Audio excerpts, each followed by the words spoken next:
Yani avcısın öyle mi? Hadi bakalım. O belgeleri al. İyi almaya çalışacağız. Çok para güzel. Evet, çok para. Ya avlanmak için de şimdi burada o kadar hayvan da yok ki.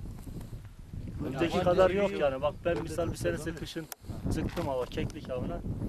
Belki bu etrafı komple gezmiştir. Bir tane de vuramadım.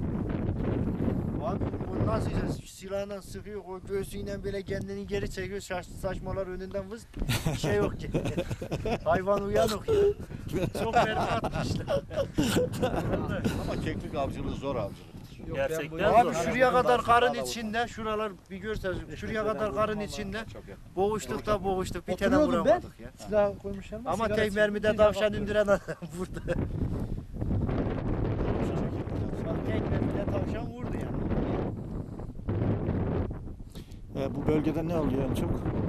Yani kışın keklik, Yazın burada kurt, yok. Bıldırcın çok olur. yaban Kışın da hayvanı, keklik keklik hayvanı. Keklik oluyor mu? olur olur. Ha. Ya onun da bir mevsimi var işte. Kar yağdığı zaman Keklik buraya mı iniyor, başka yerden geliyor herhalde? başka yerden geliyor. Evet. Yazın da tabii oluyor da şimdi belli bir mevkilerde. Mesela şu dağların arkasında kırmızı şeyler var, kayalar var. Keklik. Oradan mı geliyor? Doğru. Tepede nasıl yavrularını almış Şimdi zaten peşine, vursan günahtır. Ya. yavrularını peşine almış böyle 30 tane belki yavrusu var, pıtı pıtı yeri bile. Şu anda keklik vurma dönemi değil tabii. Yani Yok.